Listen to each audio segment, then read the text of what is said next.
mucho la invitación. Es verdaderamente un placer poder estar hoy con ustedes. Y efectivamente, no sé si ya se está viendo la pantalla. ¿Se está viendo Sí, la se está pantalla? viendo la pantalla. Sí, puedes ampliarla si quieres, así queda la presentación.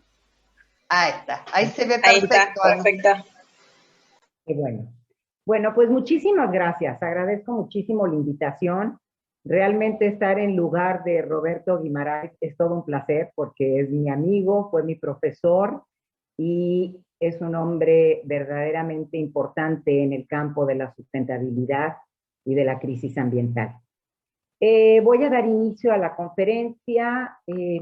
Lo primero que quiero comentar es sobre el mundo actual. Es decir, seguramente muchos jóvenes por ahí estarán escuchando esta conferencia y para mí es importante, siempre inicio con esto, porque sin ser una mujer muy grande y muy mayor, realmente pareciera cuando doy las conferencias que tengo unos 85 años, porque el mundo que yo viví no tiene nada que ver con el mundo que yo vivo hoy y no va a tener nada que ver con el mundo que van a vivir los hijos de los jóvenes ni los nietos de estos jóvenes. Y esto se debe principalmente a que en este momento estamos confrontando el mayor reto para la especie humana, y no solamente para la especie humana, sino también para todas las especies del reino animal, y no solamente el reino animal, sino también la fauna, digo la flora, claro está. Es un siglo definitivo en términos de la crisis que estamos viviendo ambiental, y esto se relaciona mucho con lo que hemos estado haciendo durante prácticamente el último siglo en nuestro planeta. Es decir, en 1900, que es en tiempo geológico nada, existíamos en el planeta solamente 1.5 mil millones de habitantes. Hoy en día somos más de 7.8 mil millones de habitantes. Esto quiere decir que en 120 años hemos quintuplicado la población. Y no es solamente haber quintuplicado la población, sino haber creado una población muy diferente a la que existía en 1900 en términos de consumos, en términos de las maneras de vivir, de producir, y con un modelo de capital terriblemente rapaz, despiadado y criminal, como dice Roberto. En este sentido, tenemos uno de los puntos que más se arguyen siempre en contra del cambio climático, y es la generación de energía eléctrica. Sin embargo, la generación de energía eléctrica no es el único, y lo vamos a ver. La generación de energía eléctrica empezó a partir de la revolución industrial a utilizar principalmente combustibles fósiles, que, como los conocemos, pues son el petróleo, el gas, el carbón, el diésel. Pero también tenemos problemas fuertes en el planeta porque no solamente es la generación de energía eléctrica, sino es también la deforestación de gran parte de nuestro capital verde en términos de selvas, en términos de bosques, etcétera, y que ha causado que hoy en día vivamos alrededor del planeta en un mapa global de estrés hídrico. En este momento requerimos el día de, bueno, no el día de hoy, ¿verdad? Pero de los últimos datos que se han dado, requerimos más de 2.4 planetas para poder sobrevivir en términos de la cantidad de agua que hay y que ya no tenemos. Y esto tiene mucho que ver con los cambios de uso de suelo para la producción de alimento, con la erosión de los suelos, con todos los herbicidas que se utilizan en la agricultura y con todos los pesticidas que utiliza el sector pecuario. Unido a esto, pues es obvio que tengamos un planeta más caliente, no solamente por la cuestión de la atmósfera y los gases de efecto invernadero, sino por la deforestación que hemos causado en el planeta. De los datos últimos que se tienen es que debido a esta deforestación, el 65% de la biodiversidad se ha extinguido en los últimos 40 años. 40 años es verdaderamente una rapidez de extinción nunca antes vista. Y bueno, también la deforestación tiene mucho que ver con el modelo de alimentación que llevamos y con el uso de productos pecuarios, ¿no? Es doble la carga por alimentos porque no solamente destruimos ecosistemas importantes en el planeta para sembrar la comida de los animales, sino que también destruimos, hacemos cambios de uso del suelo y destruimos ecosistemas importantes para poner ahí el ganado, las aves, etcétera, de la alimentación carnívora. Y por otro lado, tenemos un problema enorme, ¿verdad? Que es el modelo político-económico, como lo mencioné hace un momento, el capitalismo que está basado no exclusivamente en la explotación de los seres humanos, sino en la explotación o sobreexplotación de los recursos naturales. Esto conlleva también a un modelo occidental que bueno, ya se está volviendo también oriental, ¿verdad? Por la emergencia de China e India, pero un modelo ambiental en el que somos terriblemente egoístas, por ende pensamos en el yo, mi, me, conmigo, y lo que le pase al planeta pues no tiene gran relevancia, porque mientras yo esté bien, pues ¿cuál es el problema? Y lo escucho a veces hasta en clase o en alguna reunión cuando la gente lo dice y dice, bueno, pues mira, ya lo que pase después ya no es mi cuento. Lo cual es una manifestación totalmente inaudita de irresponsabilidad y de no asumir un compromiso con las generaciones venideras. Y bueno, por último, hay toda una línea de investigación en términos de la falta de ética que tenemos los seres humanos ante la naturaleza. En términos de la población, lo mencioné hace un momento, en 1900 éramos 1.5 mil millones, hoy somos más de 7.8 mil millones y 75% de esta población vive en países pobres o en desarrollo. Por parte de la generación de electricidad y transporte, el principal recurso energético en el planeta entero han sido los combustibles, ahí lo pueden ver. Esta es información de 2021. En el planeta sigue consumiéndose petróleo mayoritariamente, después viene el gas. Se está volviendo a la industria del carbón, no solamente por China, que implementaba una planta de carbón, una carboeléctrica por semana en esta emergencia económica que ha tenido, sino también los países como Alemania, que tenían un programa de total sustitución de fuentes energéticas convencionales hacia renovables, paró después de 25 años y Alemania está volviendo al carbón. Tenemos también nuclear en un número muy pequeño, hidroeléctrica y energías renovables.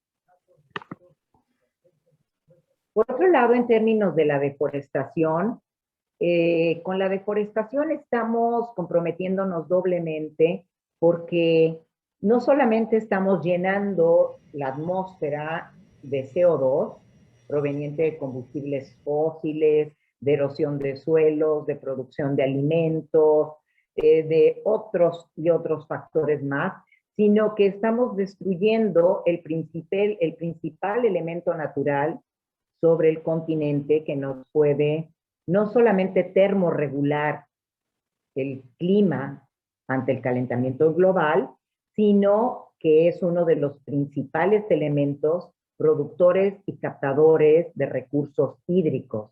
Entonces, al deforestar, estamos impidiendo que uno de nuestros mejores recursos deje de actuar, el agua, digo el árbol, los árboles, los bosques, los ecosistemas. Según hoy un estudio, se habla de que más de 4.060 millones de hectáreas de bosques han sido exterminados y esto equivale a 0.5 hectáreas por cada habitante de la Tierra. Y en términos de esto, pues bueno, estamos incluyendo que la superficie mundial forestal ha disminuido 4.7 millones de hectáreas desde 2010. Y aquí lo podemos ver muy claramente en el mapa. La zona verde es la zona tropical, que es bastante poca si nosotros lo comparamos con el siglo anterior. Podemos ver también lo que es el bosque templado, la zona subtropical y lo que es la zona boreal. Por otro lado, como les comentaba, el sistema de producción de alimentos pues es terrible porque se habla mucho de la energía eléctrica y de la generación de energía eléctrica, pero la producción de alimentos y el sistema alimentario en términos de la producción de productos cárnicos es equivalente, ¿verdad? O puede llegar a ser equivalente en algunos países a la generación por combustibles fósiles. El sector agropecuario es el principal usuario de agua, además, y de suelo. Y a nivel mundial utiliza el 72% del recurso hídrico, lo cual es enorme porque viviendo ya en un planeta con un estrés hídrico alto, entregarle el agua a la agricultura industrial nos pone no solamente en el riesgo de quedarnos totalmente sin agua potable, porque debemos recordar que nosotros vemos el planeta Tierra y pensamos que es el planeta azul y que el agua nunca nos va a faltar. Sin embargo, de todo el agua que existe en el planeta, el 97% de esa agua está en los océanos y no es potable. El 3% restante, el 78% de ese 3%, está o estaba en los glaciares que se están deshielando. El resto eran ríos y acuíferos, es decir, nuestra posibilidad de poder continuar teniendo agua es bastante restringida. Y bueno, pues el problema es que si la agricultura utiliza el 72% en promedio en agua potable, tendríamos que pensar en modificar el paradigma de producción de alimentos. Por otro lado, la sociedad del capital y el modelo económico nos hace vivir en una sociedad de consumo donde todo es consumir y tirar. Entonces, la sociedad capitalista lo que hace es producir para vender, independientemente de si lo que vende es útil o no es útil. Lo importante es el mercado y los beneficios que obtienen los grupos de interés. Y lo que hemos terminado haciendo es que hemos construido un sistema que nos persuade a gastar en cosas que no necesitamos, en dinero, utilizando dinero que no tenemos para impresionar a otros a los cuales ni siquiera les importa, ¿no? Es una manera de ver cómo, y más hoy en día en la pandemia, las grandes transnacionales se están beneficiando, deteriorando lo que es el empleo en los diferentes países, porque principalmente los jóvenes suelen ya comprar todo por internet. Y este es un mapa muy importante porque habla de la biocapacidad del planeta en términos de la biodeuda. La biocapacidad es la capacidad que tienen los recursos naturales de recuperarse. Y la biodeuda es cuando nosotros consumimos más de lo que estamos produciendo por año.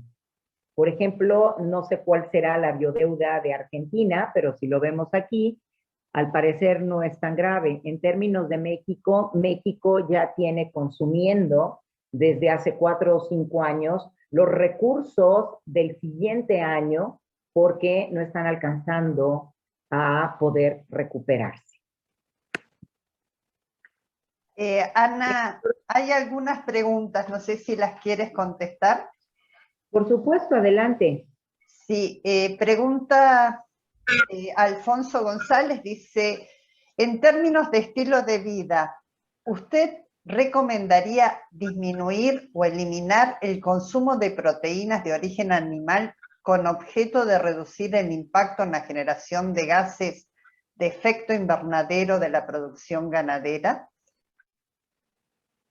Bueno, yo recomiendo, y sí lo recomiendo, no solamente ya por las emisiones de gases de efecto invernadero, sino por la manera en que se producen ya los productos cárnicos, en los que están fuertemente alterados, como lo dije, por pesticidas y también por las maneras en las que viven los animales y en las que mueren los animales. Entonces, por ejemplo, hay muchísima cantidad de artículos científicos que puede buscar Alfonso para ver que gran parte de los productos cárnicos que nos comemos tienen altos concentrados de antibióticos, tienen pesticidas. A mí me tocó dar una conferencia hace 4 o 5 años al colegio de veterinarios y me preguntaban al final que qué podían hacer con la plaga de las garrapatas, ¿no? Y yo les dije, bueno, pues verdaderamente yo no sé, ¿no? No soy especialista en eso, pero díganme qué están haciendo. Y me decían, pues mire, nosotros estamos poniendo agrotóxicos en los pastos de consumo y estamos poniendo pesticidas encima de los animales porque con el cambio climático, otra de las modalidades es que las grandes plagas están cambiando sus sistemas de reproducción y hay plagas que se están reproduciendo mucho más rápidamente. Por ejemplo, no recuerdo si es una chinche o una cosa así, que se reproducía en 4 o 5 meses, hoy en día se reproduce en 15 días. Cancelar el modelo carnívoro es muy complicado. Sin embargo, yo creo que reducirlo sustancialmente sí tiene un fuerte componente en términos de lo que sería el poder disminuir los gases de efecto invernadero. Bien, también preguntan, ¿cómo cree que sería un esquema justo de distribución de obligaciones de reducción de emisiones de gases de efecto invernadero, considerando que China se ha convertido en el polo industrial global? Bueno, ahí es una cuestión complicada de resolver, porque, bueno, a mí ya me tocó estar en una reunión de política energética en Austria hace algunos años, donde los norteamericanos juzgaban que el grave problema de este siglo era China. Y creo que tienen falta de memoria histórica, porque Estados Unidos ha venido produciendo hasta la emergencia de China e India el 35% de los gases de efecto invernadero sin asumir ninguna responsabilidad sobre ello. Efectivamente, China está teniendo un desarrollo económico enorme. Sin embargo, tengo que decir que también es el país que más está invirtiendo en energías renovables. Ahora, insisto, en general siempre pensamos que el principal problema es la generación de energía eléctrica. Pero, por ejemplo, no consideramos el transporte. El transporte emite el 24% de las emisiones de gases de efecto invernadero. Y el ícono de estatus social en el planeta entero son los autos. Y nadie se quiere bajar de los autos. Y nadie quiere reducir sus consumos de energía eléctrica. Y el esnobismo nos lleva hasta cierto punto a decir, mejor vamos a comprarnos un carro eléctrico. Sí, pero un carro eléctrico, ¿dónde lo conectas? En un enchufe donde de nuevo estás utilizando energía que se genera con combustibles fósiles. Entonces, no existe, y lo dijo un chino en medio de una reunión en Austria, cuando decían es que el problema son los chinos, el chino se paró y le dijo al norteamericano, ¿y tú con qué calidad moral me vienes a decir a mí que no le debe comer a mi pueblo? Cuando por décadas y décadas estuvimos muertos de hambre. Y tú, mientras, llenaste el planeta de emisiones de gases de efecto invernadero. Yo creo que aquí es algo que tenemos que asumir todos los países del mundo, todos. Sí hay quienes mucho más, ¿no? Por ejemplo, Estados Unidos, China e India están produciendo más del 50% de los gases de efecto invernadero. Y hoy en día le tiran con toda la fortaleza la derecha mexicana al presidente porque está poniendo una petroquímica. Sí, pero hay que recordar que hay niveles de culpabilidad. O sea, no es la vecina del quinto piso la que está contaminando el planeta. Es otra la manera en que tenemos que plantear el problema. Pero definitivamente la Unión Europea, China, India y, bueno, Estados Unidos tienen una responsabilidad mucho más grande que el resto de los países en el planeta. Bueno, gracias. Seguimos con la exposición y luego te volvemos a preguntar algunas interrogantes que quedaron en el chat. Muy bien. Bueno, también tenemos un modelo que es bastante utilizado ya hoy en día, donde vemos la insustentabilidad del modelo ecológico contra el ecológico. Y esto tiene que ver mucho con una cuestión de género. En el modelo de insustentabilidad, ustedes pueden ver perfectamente como un hombre, no ser humano, está en la cúspide. Entonces tenemos todos los microorganismos, los herbívoros, las aves, los carnívoros, y después vendrían los antropófagos, que en realidad es donde deberíamos de estar los seres humanos, porque comemos carnes de cadáveres, y después vendrían los mamíferos superiores, que bueno, la categorización se la pusimos nosotros, ¿no? Para poder estar ahí. Pero este modelo patriarcal tiene muchos cuestionamientos hoy en día en términos de la destrucción de la naturaleza, porque la invisibilización de lo femenino tiene que ver con la naturaleza.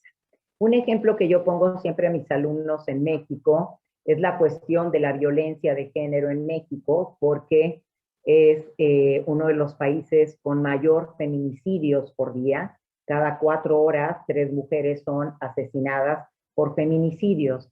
En ese sentido, ¿cuál sería el respeto que podrían tener los hombres a las mujeres que son con las que crean una familia, supuestamente nos amamos, tenemos hijitos y demás, ante la destrucción de un río, ante la destrucción de lo que acabamos de ver, el 65% de la biodiversidad en el planeta en los últimos 40 años? Entonces, este modelo ecológico tendría que modificarse y el hombre y la mujer tendríamos que equipararnos con el resto del sistema de seres vivos, porque en realidad es un absurdo considerarnos la especie superior al resto. De hecho, nosotros dependemos de esas especies. Esas especies, si hoy en día nos extinguiéramos los seres humanos, mañana habría una fiesta en este planeta. ¿Por qué? Porque se quedarían de nuevo los polinizadores, se quedarían todos aquellos organismos que podrían restablecer todos los daños que hemos causado los seres humanos. Pero ese modelo antropocentrista y egocéntrico es el que tiene a la naturaleza en el estado en el que hoy en día se encuentra y es el que nos tiene a todos al borde de la extinción. Por ende, pues el planeta ya no puede sostener este sistema, no solamente el sistema del capital, sino el sistema también de la manera y las relaciones con las que interactuamos los seres humanos con la naturaleza. Existe una total desvinculación y desarticulación que se inicia, y hay teorías, a partir de la agricultura industrial o la agricultura verde, ¿sí? Porque en ese momento el ser humano se desvincula de la producción de alimentos y las máquinas son prácticamente las que producen todo, ¿no? Como bien dice Yuval Noah Harari en sus maravillosos libros, pues verdaderamente en este siglo la sustitución de la mano de obra y del ser humano va a ser enorme, enorme.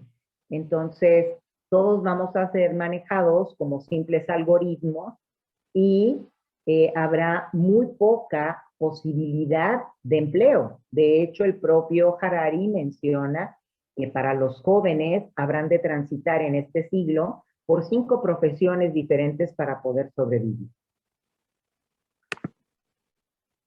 Este es otro diagrama similar al que vimos, pero un poco más especificado. Nosotros tenemos el mundo de los hongos, de los peces, reptiles y toda la biodiversidad de la cual dependemos los seres humanos en el tope. Y dependemos de los ecosistemas. Al estar cada día destruyendo cada vez más ecosistemas y a la propia biodiversidad que habita en esto, pues ahora sí que, como decimos aquí en México, estamos cavando nuestra propia tumba. Y por otro lado, pues la explotación de los recursos naturales y la fuerza del trabajo son la base de acumulación de bienes y de expansión del capital. Y esto condiciona el funcionamiento de la evolución y la futura existencia y estructuración de los ecosistemas que nos dan vida. ¿Qué nos dice el quinto informe de cambio climático que sacó el Interpanel Gubernamental para Cambio Climático? Pues nos dice algo que verdaderamente hasta da risa en primer punto, y es que efectivamente el 95% de certidumbre es que las actividades humanas son las que están produciendo el cambio climático, lo cual, bueno, eso es un rollo que verdaderamente manejaban los gringos para no querer asumir responsabilidades, pero es obvio que la destrucción de la atmósfera y la carbonización de la atmósfera tiene que ver con las actividades de los seres humanos. Por otro lado, estamos viviendo una concentración de dióxido de carbono que es sin precedente. Los niveles de dióxido de carbono que tenemos en este momento en la atmósfera son los equivalentes a la época de los dinosaurios, a épocas de no menos de 800,000 años. Por otro lado, o de las cosas que dice este informe, es que el nivel del mar sigue elevándose a una tasa mucho más rápida de la que se esperaba para los últimos 40 años. Se supone que los escenarios posibles es que a finales de este siglo íbamos a llegar a tener 10,000 millones de habitantes en el planeta. Ahora se está hablando de que en el 2050 vamos a ser 10,000 millones. Y por otro lado, se había dicho que a finales de este siglo íbamos a llegar a tener 2 grados centígrados más, que ya era totalmente una catástrofe. Y hoy en día ya tenemos 1.2 grados centígrados más.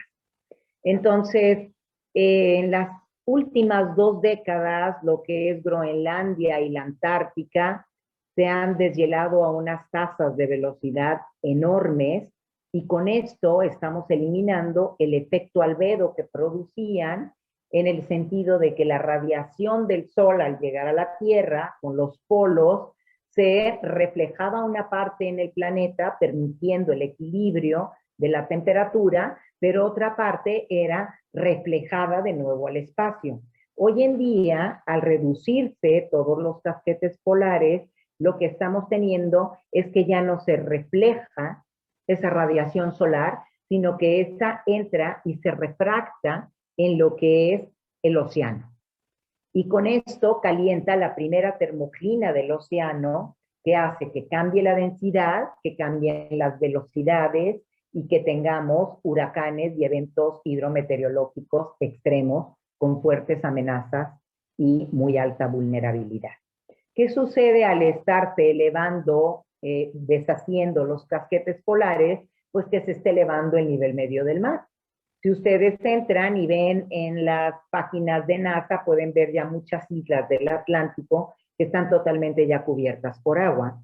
Y las expectativas son que a mediados de este siglo toda la parte este de Latinoamérica pueda llegar a estar con una elevación del nivel medio del mar, inundando lugares como Nueva York, Miami, para gran parte de México, etc. El incremento en las emisiones, ustedes lo pueden ver aquí, en 1890 empieza la revolución industrial. Para 2014 ya estábamos hablando de emisiones que ni siquiera podíamos haber imaginado. Ya no es 38 partes por millón, sino tenemos 42 partes por millón de lo que son emisiones de gases de efecto invernadero. Y para evitar esta situación, se necesita una transición sin precedentes de cambios muy rápidos y de gran alcance, no solamente en el sector de la electricidad, sino en la producción de alimentos, en el transporte, en la emisión de gases de efecto invernadero por los propios suelos que hemos erosionado con la agricultura, la emisión de los residuos sólidos urbanos y biológico-infecciosos, en fin. Y si se quiere cumplir la meta del 1.5 grados centígrados, se requiere una disminución al 2030, que nos quedan 6 años, del 45% de las emisiones de dióxido de carbono, que es el principal emisor. Y bueno, no es que sea yo aguafiestas, porque terminan diciendo que soy muy pesimista, pero yo veo muy complicado que podamos llegar a eso. Estamos en 2021, son prácticamente 29, son 9 años para el 2030, en el que se nos está solicitando disminuir el 45% y cumplir con los objetivos del desarrollo sustentable que propuso la ONU.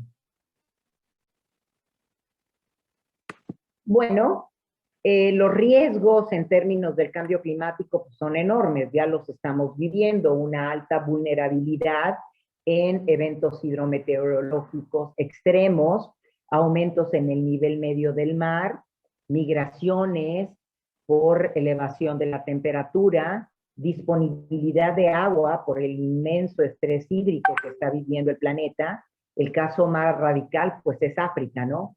África está viviendo una terrible sequía y están migrando a Europa. No están migrando porque les encante la idea de vivir con los europeos, están migrando porque no tienen agua. Sin embargo, es de los pocos continentes que está llevando un programa de reforestación impresionante que ustedes pueden buscarlo en red, que se llama The Green Wall. Y están trabajando un montón por restaurar ciertos ecosistemas. En términos de las especies, pues bueno, hay un problema enorme porque con esto de que hemos exterminado con el 65% de la biodiversidad, pues en el término del eslabón de las cadenas de vida, destruir ciertos organismos nos conduce a que se vayan destruyendo otros. ¿Por qué? Porque el planeta Tierra es un sistema y no lo vemos como un sistema. En esta mirada antropocentrista en donde solamente habito yo conmigo y lo mío es lo importante y lo de los demás me importa un comino, pues bueno, estamos perdidos porque realmente en un sistema como el sistema terráqueo, las partes del sistema son fundamentales. Y si todas las partes empiezan a funcionar mal, el sistema se va a la entropía total, que es en gran parte lo que ya está pasando con ciertas cuestiones que, como lo dicen muchos científicos, ya no hay vuelta atrás. En ciertas cosas que están sucediendo, ya no hay vuelta atrás. Y por otro lado, Pues tenemos los océanos, que los océanos son un punto fundamental para el equilibrio del planeta, y tenemos un calentamiento enorme con muerte de corales, con destrucción de hábitats, con prácticamente una disminución de más del 60% de peces, y a eso aunémosle la radiactividad que está en el océano en este momento por Chernobyl y por Fukushima.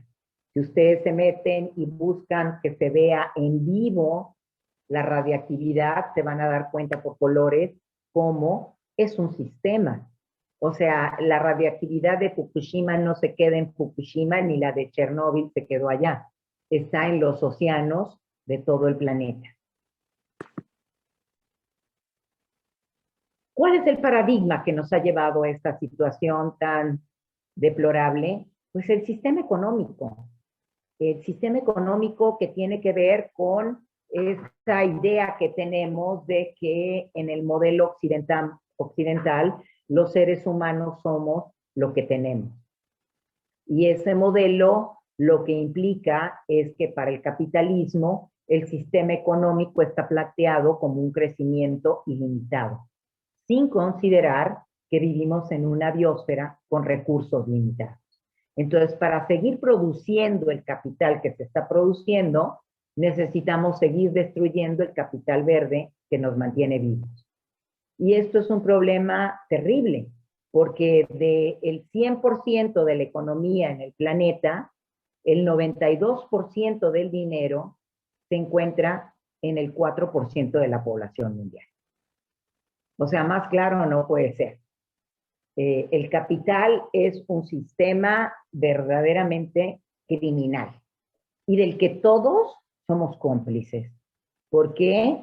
Porque defendemos al capital, porque consumimos como si realmente eso fuera la misión de esta vida en este planeta, y bueno, pues ante ello el planeta se encuentra totalmente en una crisis en la que, como dice el padre de Gaia,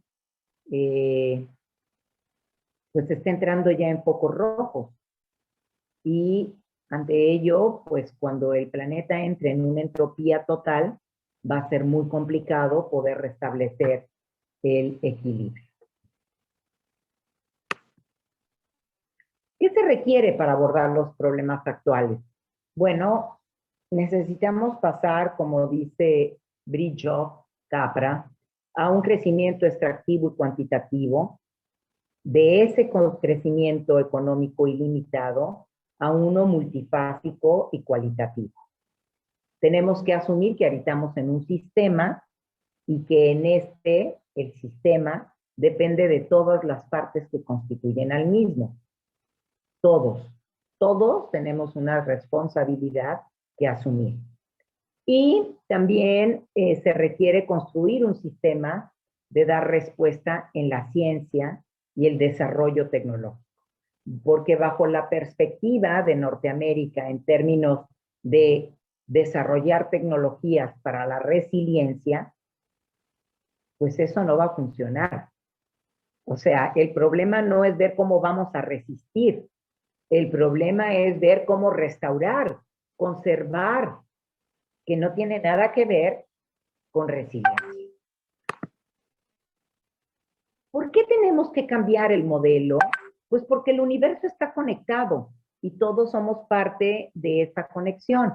Entonces, el desafío sustantivo es sobrevivir en términos de largo plazo y poder llegar a tener un momento de inspiración en lograr que nuestras instituciones, nuestros gobiernos y los propios científicos cambiemos este paradigma de producción de la ciencia y esta manera de ver la ciencia en términos de lo que el propio capital creó, ¿no? Mantenernos ocupados y distraídos en corretear la zanahoria con publicaciones para mandar al primer mundo, con asistir solamente a conferencias de primer mundo, con mantenernos ocupados en que la ciencia se haga con base en lo que se dictamine por el gobierno del capital y que solo se reconozca en las revistas del primer mundo, obviamente, lo que el capital quiere que se lleve a cabo. Entonces, para hacer una ciencia, para pasar de una ciencia reduccionista y hacer una ciencia sistémica, necesitamos trabajar con el pensamiento sistémico, necesitamos trabajar con la teoría de sistemas complejos también de Edgar Morin. Y un ejemplo, pues son los objetivos del desarrollo sostenible o sustentable que nos propuso la ONU para cumplir en 2030. Sin embargo, bueno, pues yo también ahí soy muy poco optimista, o sea, mandarle decir al resto de los países, mejoren las condiciones de las mujeres, ¿cuánto han hecho en eso? O sea, se sabe que en las crisis climáticas los que más mueren son mujeres. Y entre los que más mueren y los más pobres, pues están las mujeres. Y mueren el 78% de mujeres en eventos extremos hidrometeorológicos. Empleo, igualdad de empleo y de salario. Yo no sé si en otros países, la verdad es que lo tengo muy en duda. Todo lo que es educación, por ejemplo, todo lo que es servicios de salud, lo hemos vivido en México y se está viviendo en el mundo, hasta en los países más ricos, la desgracia de los sistemas de salud. En fin, todo esto tiene que ver justamente con el mismo modelo, enfocado al capital.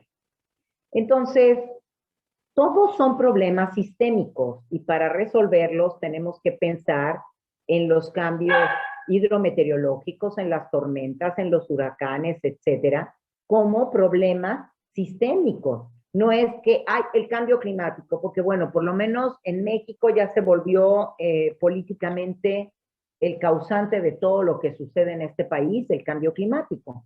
Y no, hay una responsabilidad que asumir en un montón de procesos dentro de las políticas públicas de cada país.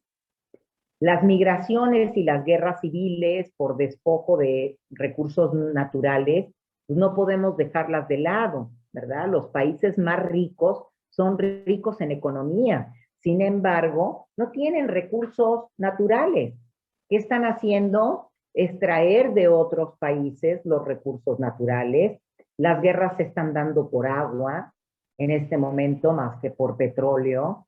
Y bueno, pues todo esto conlleva a que la economía está marcando la pauta en la ciencia y la tecnología y en el cambio climático también.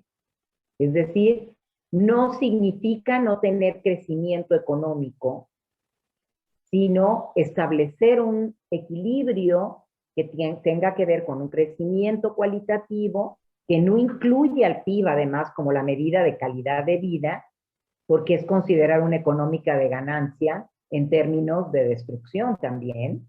Y lo que tenemos que hacer es que los organismos vivientes, en los organismos vivientes la calidad de vida no se representa por el PIB, se representa por la generación, la regeneración, la madurez y la sofisticación de los sistemas naturales, que es prácticamente el mantenimiento de la biodiversidad.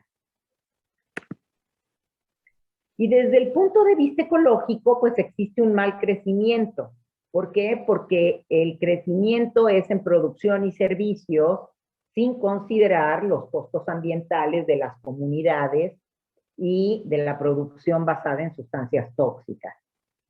Y por otro lado, el modelo contrario debería estar enfocado en la producción eficiente, que si bien es muy utópico hablar de cero emisiones, pero sí en una producción de reciclaje, de apoyo a las comunidades y de respeto a los ecosistemas. En el enfoque sistémico, ya para terminar con esta parte, Fritjof Capra propone que tenemos que considerar siempre 4 dimensiones, que es la biológica, la cognitiva, la social y la ecológica. involucran una manera nueva de pensar, de contextualizar y de plantear soluciones, porque cada uno de los problemas que tenemos es sistémico. El problema del estrés hídrico, el problema de las políticas energéticas, el problema de la violencia, el problema del narcotráfico, todo tiene una conceptualización sistémica. Y esto lo que tendría que llevarnos es a observar y actuar de una manera diferente ante las relaciones de nuestro planeta, que significa no solo la sobrevivencia de los seres humanos, sino, de nuevo, insisto, la especie menos importante en términos naturales en este planeta somos los seres humanos. Entonces, tenemos que dar una significación al resto de los seres vivos que están en este momento extinguiéndose en el planeta, porque nos están marcando la pauta de nuestra propia extinción. En los últimos 40 años, como lo he venido repitiendo, hemos destruido el 65% de la biodiversidad y debemos recordar que dependemos de ella, no ella de nosotros. Ahora empiezo aquí a hablar un poco más sobre... Ana, ¿te puedo interrumpir un minutito? Sí, adelante. Nadia quería hacer un comentario antes de entrar ya en este tema del turismo. Nadia Heredia quería hacerte un comentario. Nadia, ¿estás por ahí?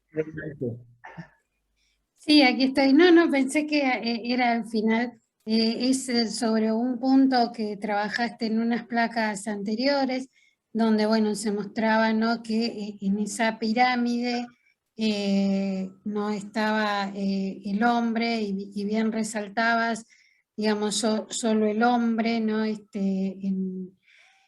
como en la cúspide, ¿no?, de esta pirámide. Y nada, simplemente complementar que además de hombre, ese sujeto tiene otras características, ¿no? Es un hombre, es blanco, es occidental, digamos, está bajo las lógicas del paradigma científico occidental, de conocimiento occidental, heterosexual, sin discapacidad, etcétera, ¿no? Es decir, creo que esa pirámide, ¿no?, es bien ilustrativa justamente de lo que vamos a trabajar en el próximo encuentro, ¿no?, en donde, bueno, justamente estamos hablando desde otros lugares de conocimiento, no desde otras epistemes.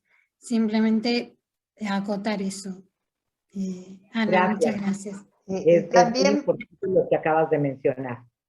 También por ahí leemos lo que te leo varias preguntas y comentarios que hay, así ya entramos en el tema del papel del turismo. ¿Puede ser?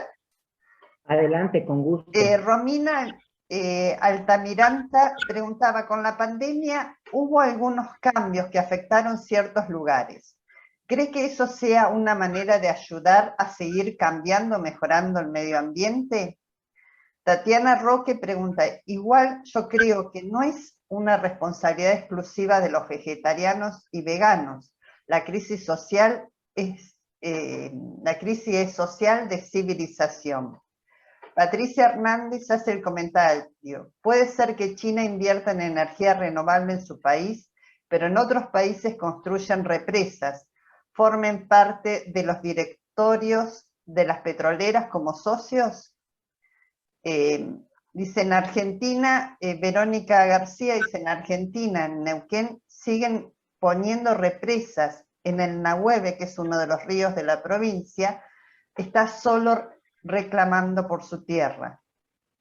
El Nahueve está solo reclamando por su tierra. Sin dudas, Patricia, hacen el comentario entre ellos, los países centros, potencias desarrollados, invierten en industrias nocivas en otros países o continentes. Son los mismos países que después ponen como ejemplo los medios de comunicación, esos que salen a contaminar y reventar los recursos de países como el nuestro.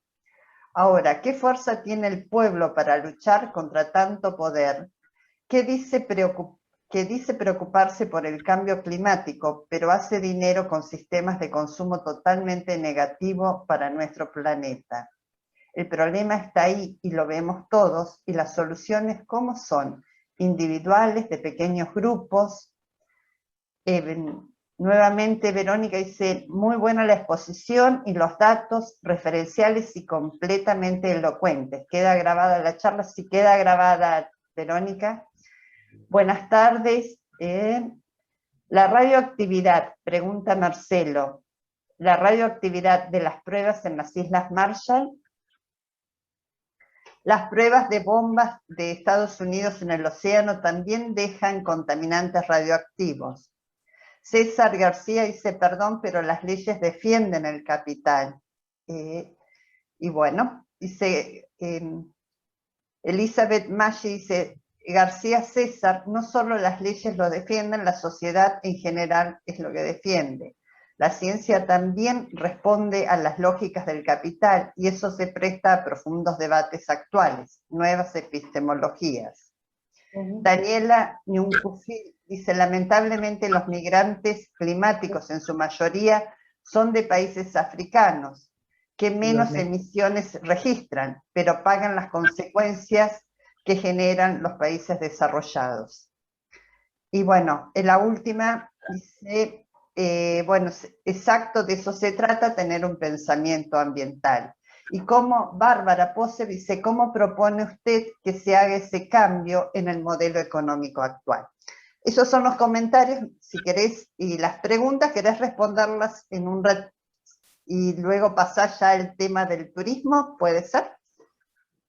Sí, claro. Bueno, algunos fueron comentarios. Sobre Sí. las preguntas, puedo decir, cuando hablan de China y que puede estar haciendo en su país grandes avances en el uso de nuevas tecnologías renovables, la justificación que tiene no solamente China, sino todos los países de economías altas, son los bonos de carbón y los bonos verdes.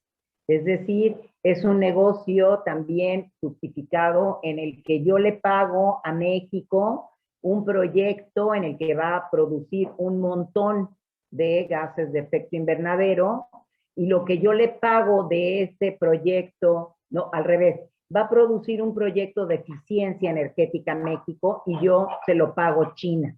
Entonces, esos bonos de carbón vienen a justificar que la reducción de gases de efecto invernadero en México se la cuenten en China. O sea, el capitalismo es impresionante porque termina convenciéndonos de que está haciendo muchas cosas. Además, nadie lo puede negar, es extraordinariamente atractivo, ¿no? O sea, cuando dicen, bueno, pero es que, ¿qué podemos hacer la fuerza del pueblo para combatir el cambio climático? Podemos hacer muchísimo. El problema es que también estamos encantados en gran parte. La misma clase social pobre de nuestros países anhela llegar a tener el dinero para ser igual que ellos, aun cuando, como comentó Nadia, nosotros no entramos en las perspectivas de ellos. ¿Sí? Ese es un problema que no logramos entender.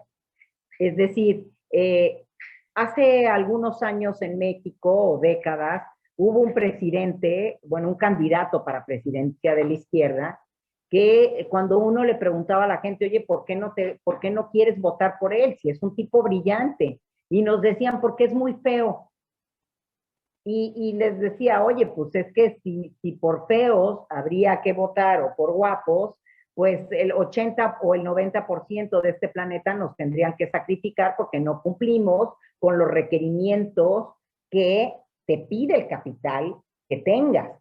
Y en eso, bueno, los jóvenes están muy preocupados por eso. Los gimnasios están llenos y las bibliotecas están vacías. Entonces, ¿qué es más importante? ¿El pensamiento o el cuerpo? ¿Sí? Se preocupan ahora, hoy en día, muchísimo por el yoga, pero el yoga no es un ejercicio de estiramiento, es la unión en Oriente de poder hacer y mantener el equilibrio entre la mente, el cuerpo y el espíritu. Entonces, yo creo que ahí hay una serie de reflexiones que habríamos que marcar en términos de que Cuando dicen el pueblo, pues no sé qué tanto es el pueblo, ¿no? Pero lo que puedo decir del pueblo es que los más pobres son los que menos contaminan. Y los más pobres son los que menos emiten gases de efecto invernadero. Por ende, quiere decir que sí están trabajando en términos de la reducción de cambio climático global. Ahora, eso, otra de las preguntas que ustedes mencionaron, que bueno, un comentario que los vegetarianos no tienen únicamente la responsabilidad, estoy totalmente de acuerdo con eso.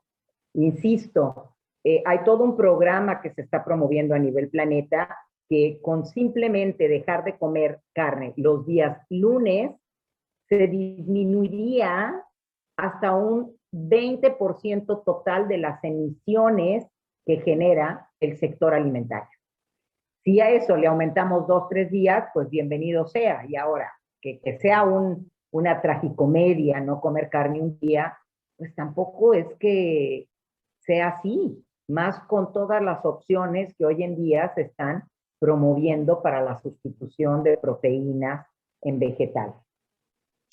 Sobre la radiactividad, no me acuerdo qué dijo Marcelo, pero la radiactividad está en todo el planeta.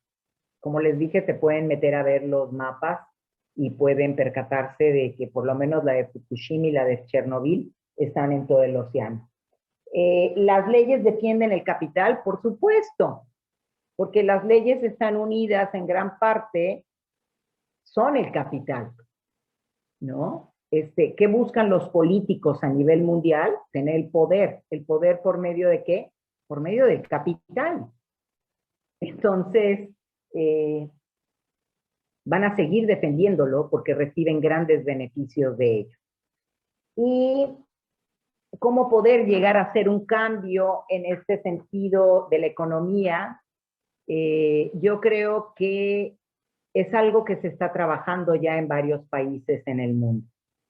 México es un ejemplo, me siento muy orgullosa de decirlo en este momento, con el presidente Andrés Manuel López Obrador. Podrá tener muchísimos cuestionamientos en muchas cosas, pero está dando y garantizando una equidad a los más pobres y los más desprotegidos, que en México eran más del 60%.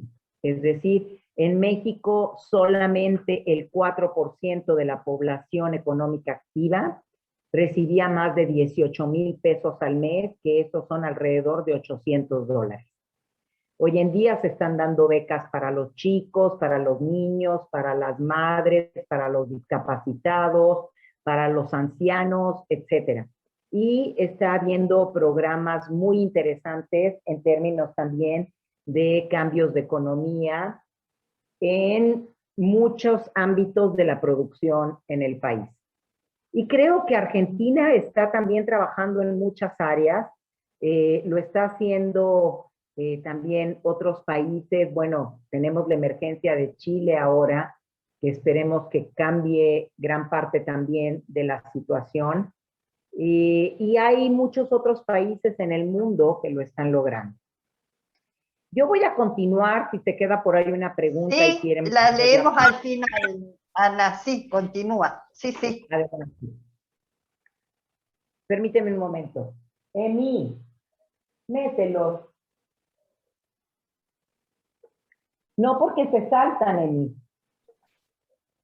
Bien, vamos a empezar a hablar de un tema que creo que va a ser mucho más importante, pero no menos consolador, que es el papel de turismo en el escenario ante cambio climático.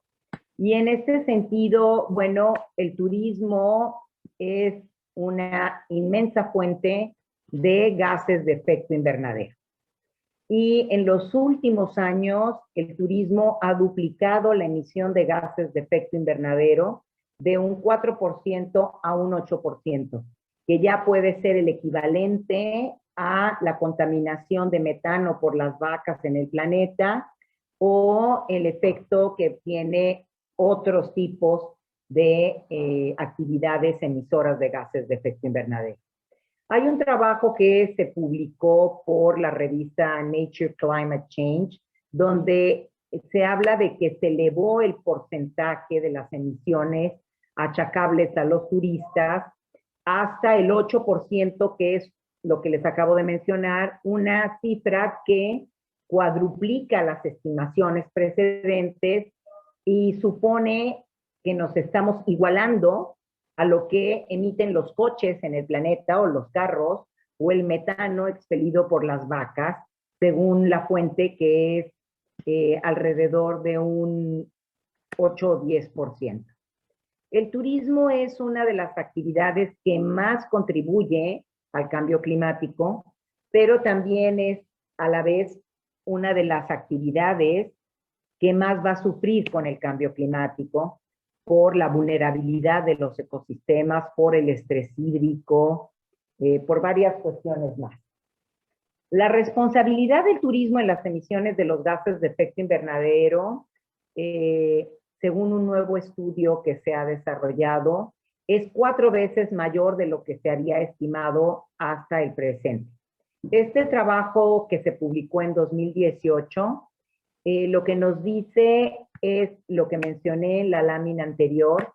Y miren, ese mismo año se hicieron estudios variados para ver cómo era el tráfico aéreo, por ejemplo, que es uno de los mayores emisores de gases de efecto invernadero en la historia, porque, bueno, mis padres, seguramente los abuelos de muchos de los jóvenes que estén en esta conferencia, jamás viajaron como se viaja hoy día, ¿sí? Mi madre no conoció Europa, siquiera. Ir a Europa no solamente era para millonarios, sino que hoy en día se puede viajar de Cancún, de aquí a México, a España, en algunas ocasiones hasta por $150. Entonces, el pasado 18 de julio de julio de 2018, se ha considerado un punto estratégico para ver la cuestión de las emisiones de gases de efecto invernadero, porque fue el día con más tráfico aéreo de la historia, es decir, un total de 202.157 aviones surcaron el cielo en los 5 continentes, que lo pueden ver ustedes aquí en esta gráfica. Es el dato que recogió una empresa que se llama Flightradar en una página web sueca que nos muestra la información en tiempo real de la congestión aérea alrededor del mundo. Y ese año también particularmente, que es un año antes de la epidemia, recordemos que esto bajó por la epidemia, pero en ese año se registraron 12 millones de pasajeros en 120,000 vuelos diarios, según el informe de Aviation Benefits Beyond Borders, que elabora el grupo Air Transport Action Group, ¿no? Esto nos lleva a que pues, nos demos cuenta que las principales fuentes de emisiones en la actividad turística son mayoritariamente los vuelos, y no solamente la emisión por el turbodiesel que llegan a utilizar, sino por las grandes cantidades de vapor de agua que se generan en los viajes por avión. Es decir, el vapor de agua tiene un efecto en el clima 3 veces mayor que el dióxido de carbono. Y esto es algo que generalmente no se menciona. Como también se menciona que el gas es una energía limpia, y no es verdad tampoco. Entonces, los impactos ecológicos y de vulnerabilidad que se tienen con las alteraciones en la tierra, pues son enormes. ¿Por qué? Porque estamos cambiando la cubierta vegetal, estamos cambiando el uso del suelo, el uso de la energía y sus impactos, la extinción de las especies silvestres, el intercambio y la dispersión de enfermedades, los cambios en la percepción y comprensión del medio ambiente por viaje, para advertir sobre las consecuencias perjudiciales para la biodiversidad. Esto es parte de lo que encontré que ha estado y ha venido haciendo el turismo por esta demanda tan enorme que existe en la reducción de costos de todo, de todo. ¿Cuáles son las principales fuentes de contaminación de la actividad turística? Pues la alteración en los flujos hidrológicos, la generación de aguas residuales y residuos sólidos, el arrastre de contaminantes a mantos freáticos, la disposición de lodos activados, que frecuentemente son destinados a tiraderos de cielo abierto, y la tala inmoderada de árboles para caminos y transporte.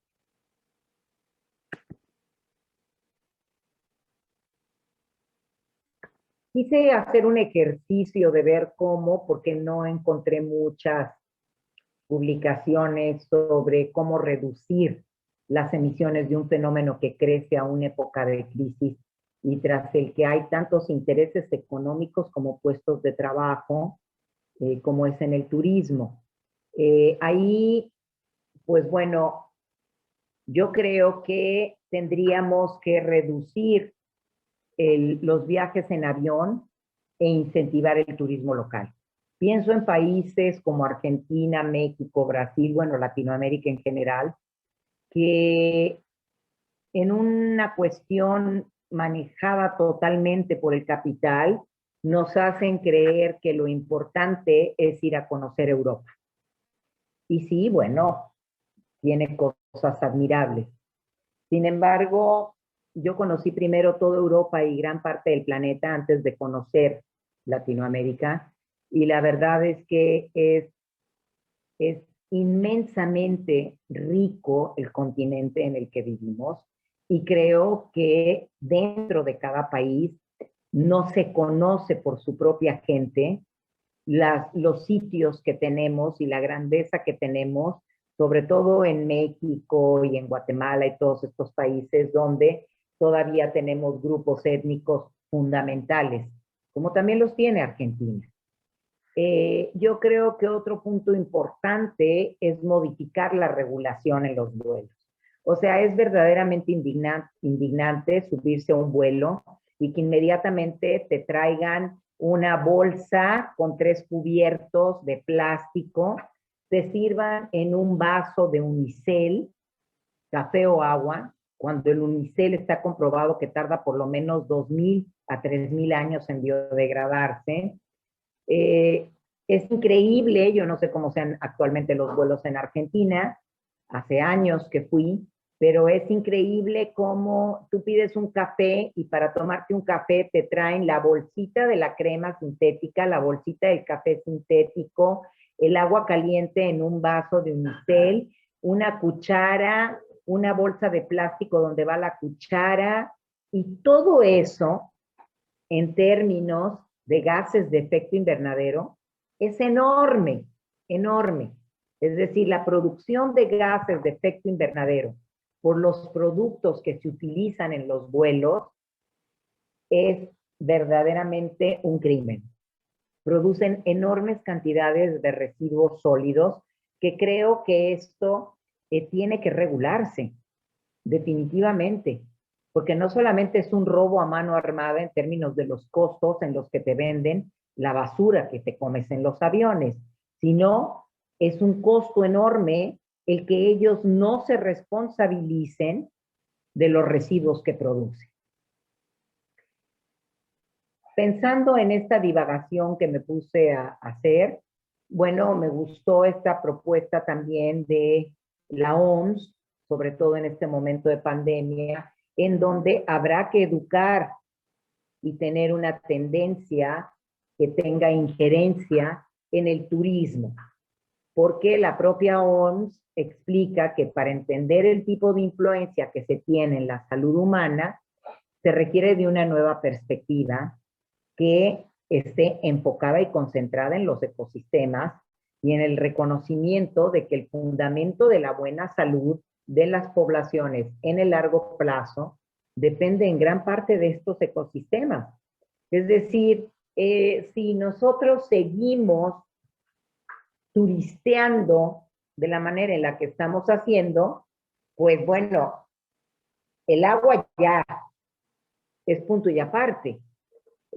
Los pronósticos y los escenarios simplemente para Europa de aquí al 2050 son que el clima van a ser de sabana y van a vivir en un estrés hídrico que si ya lo vivían en este momento, va a ser mucho mayor, ¿sí?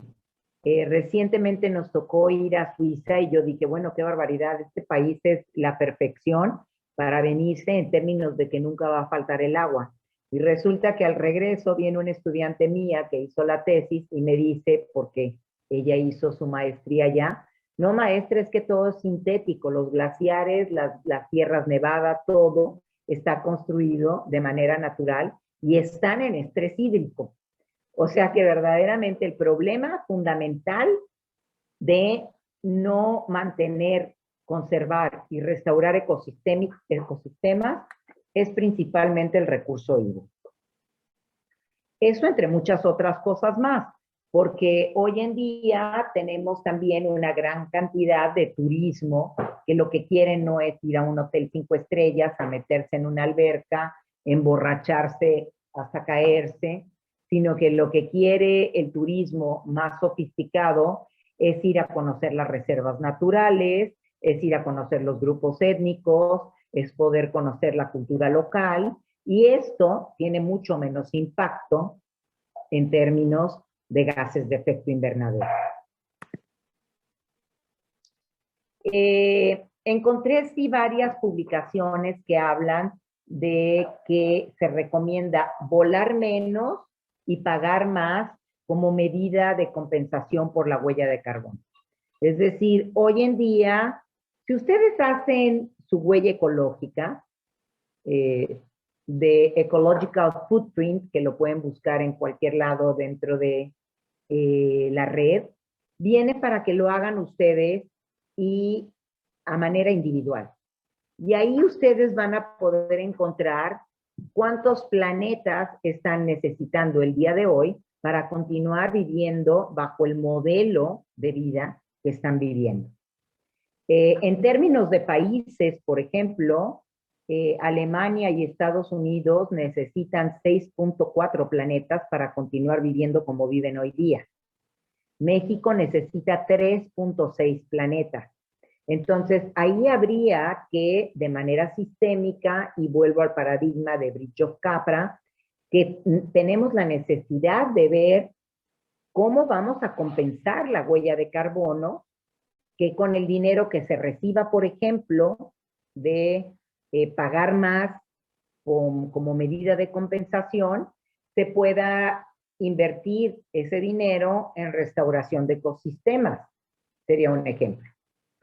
También están los impuestos al CO2 en el comercio de emisiones, especialmente en el caso de la aviación.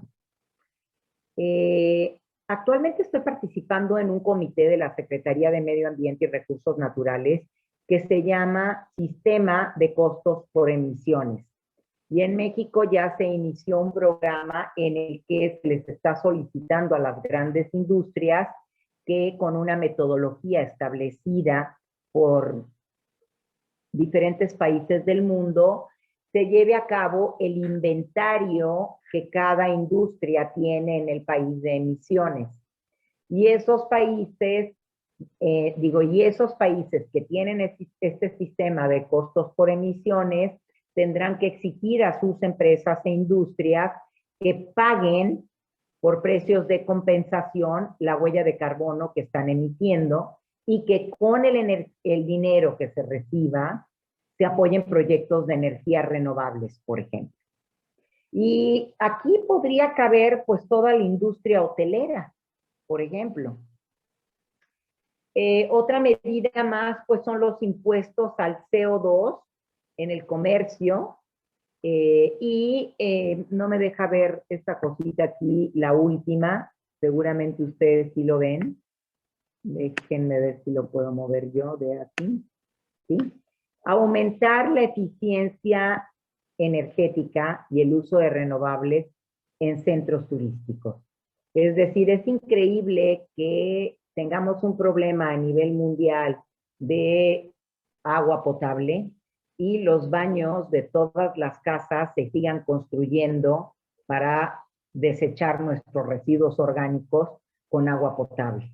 O sea, no es entendible que no exista ni exista una nueva arquitectura en las casas, en los hoteles, en todos lados, donde las aguas grises provenientes de lavado de plástico, de regadera, de lavadora de ropa, no se vaya para el uso de los sanitarios.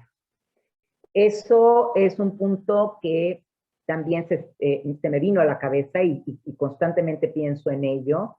Y bueno, aumentar la eficiencia energética en los hoteles es fundamental, no solamente en términos de que te den tu tarjetita y que cuando la quites como llave se apaga, porque tendríamos que tener muchas más medidas de eficiencia energética en los centros turísticos y no solamente en los hoteles, sino en todos los sitios a los que acude el turismo mayoritariamente.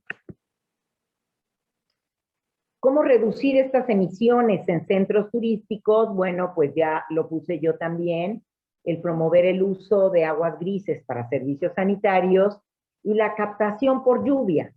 Hay sitios en el planeta que ya tienen muchos años trabajando con esto en términos de la captación por lluvia.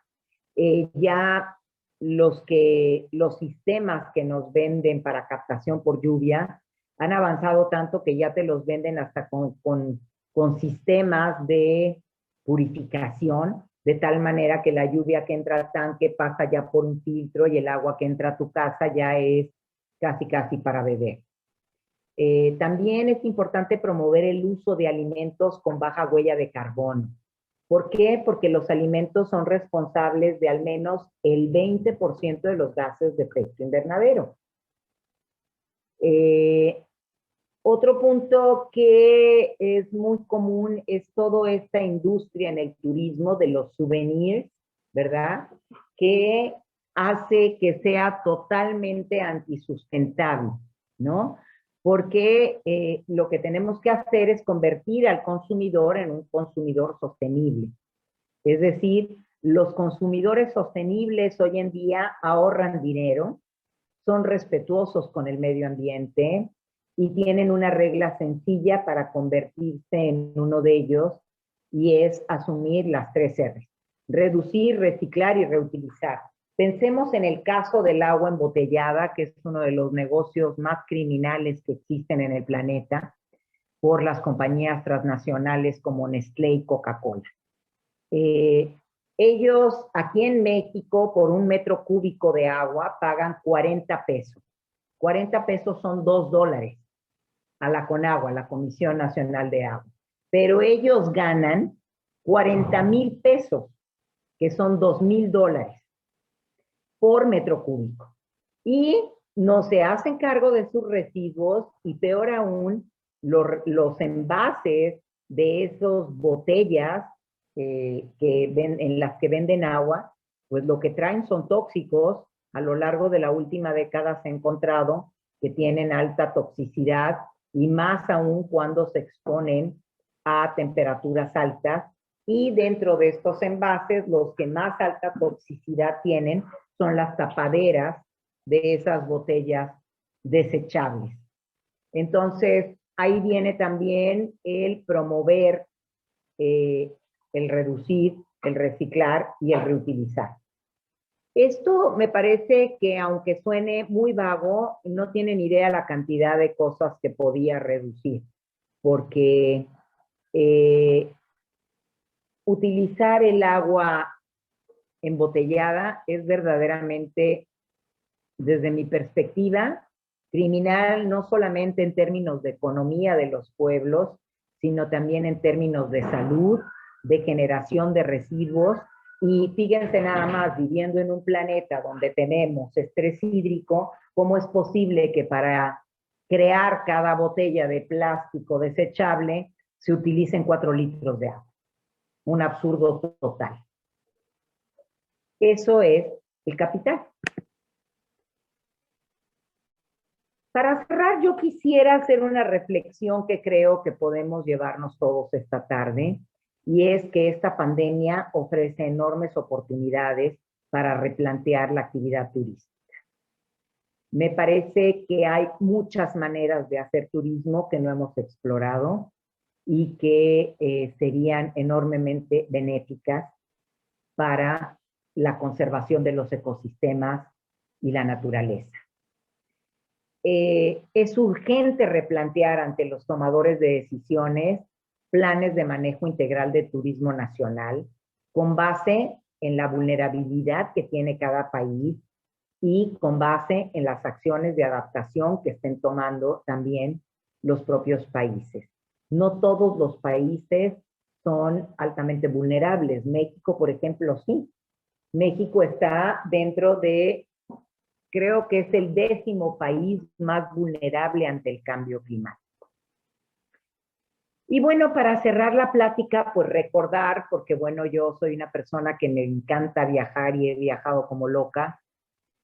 Siempre mi huella ecológica termina siendo enorme justamente por los viajes y yo lo justifico que son por trabajo. Hoy en día que vivo encerrada desde hace 2 años, digo, pues he seguido trabajando más de lo que trabajaba antes sin viajar y realmente yo creo que esta pandemia nos debe enseñar que muchas cosas en la academia pueden cambiar, disminuyendo la huella ecológica que tienen sobre todo el transporte en general. Y bueno, el ser humano desde toda su historia, desde el paleolítico, ¿verdad? Los primeros habitantes fueron nómadas y vamos a seguir siendo nómadas. Nos gusta mucho viajar, pero sí requerimos de un nuevo paradigma que esté enfocado principalmente en que nuestros deseos tienen que estar empatados con el respeto a la naturaleza, con la supervivencia de la naturaleza y con el poco o grande amor que tengamos por nuestras propias vidas. Yo recomiendo que para aquellos que estén interesados en esta visión sistémica, hay un video en YouTube de Fritjof Capra, que se llama Fritjof Capra le habla al corazón del problema, y hay otro video de él que habla sobre los objetivos del desarrollo sostenible, en el que van a poder ver cómo es tan necesaria esta visión sistémica para la resolución de todos los problemas, incluyendo el turismo. Muchas gracias, les agradezco mucho su atención. Muchas gracias, Ana Luz. Y bueno, vamos a empezar a continuar leyendo lo que está en el chat. Dice Daniela Ñancufil, las contribuciones que se asumen acuerdan como en el protocolo de Kioto o el acuerdo de París, también son negociaciones que responden al capitalismo. Bárbara Pose dice, entonces, ¿propone otro modelo de capitalismo? ¿Cuál sería y cómo sería esa transición? Agustín Di Lulio dice, hace poco leí un artículo que mencionaba los riesgos para la salud que es incluir pescado en tu dieta diaria debido a un porcentaje de mercurio en la carne, por ejemplo, los salmones, merluzas, sardinas. Patricia Hernández dice, en Argentina el consumo de carne decreció notoriamente, esperemos se note en el medio ambiente. En Argentina reemplazamos la carne por sémola de maíz. Verónica dice, tal cual la Argentina tiene muchos... ¿Querés responder a eso? Porque después pasamos a las preguntas o a los comentarios en relación al turismo, Ana Luz. Bueno. ¿Quieres cerrar la pantalla en la presentación?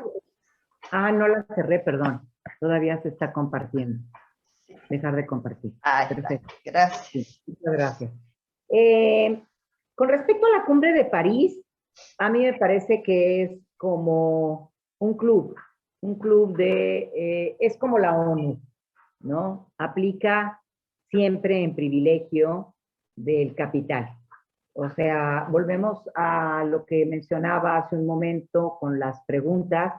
Durante décadas se exigió que se firmara el protocolo de Kioto, que todos estuviéramos de acuerdo en la disminución de emisiones, etcétera. Y bueno, no firmaba ni Estados Unidos, ni Australia, ni Mónaco, ni una gran cantidad de gente, yo creo, de países.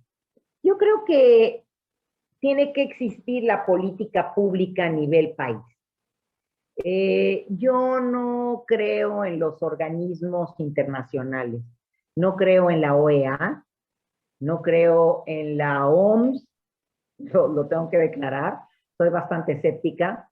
No creo tampoco que el Interpanel Gubernamental de Cambio Climático esté logrando hacer grandes cosas, porque finalmente pues van una serie de científicos muy ilustrados y mencionan qué es lo que está sucediendo y cuáles son las recomendaciones.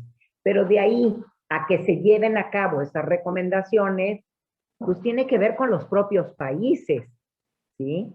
Y ahí tenemos, yo creo que como ciudadanía, tomar también la participación social ante una problemática en la que estamos involucrados todos y en la que todos estamos en riesgo. Bien. Otro punto que mencionan es qué tipo de capitalismo será mejor. No, es que no hay un tipo de capitalismo. O sea, el modelo del capitalismo es un modelo criminal, denigrante, perverso, ¿verdad? Que lo pueden leer en una de las publicaciones de Guimarães extraordinarias que tiene sobre la política neoliberal. Yo creo que tiene que ser un poco lo que mencioné del paradigma que menciona Fritjof Capra. Tiene que ser una economía mucho más para las comunidades y mucho más cualitativa y no cuantitativa. No podemos seguir basando las economías de los países en el Producto Interno Bruto. Tenemos un economista en México muy destacado que es Julio Boldini, que escribe una columna semanalmente que se llama Economía Moral. Yo creo que podría buscarla la chica que preguntó sobre qué tipo de modelos podemos utilizar, y yo creo que tiene que ser un modelo definitivamente más justo, porque en un planeta donde el 4% de la población mundial se está quedando con el 96% de la economía y del dinero, pues o sea, definitivamente eso ya nos está hablando de que estamos perdidos. Entonces, definitivamente se necesita un cambio económico y se está dando. Es muy complicado, muy complicado, porque definitivamente tenemos a muchos en contra.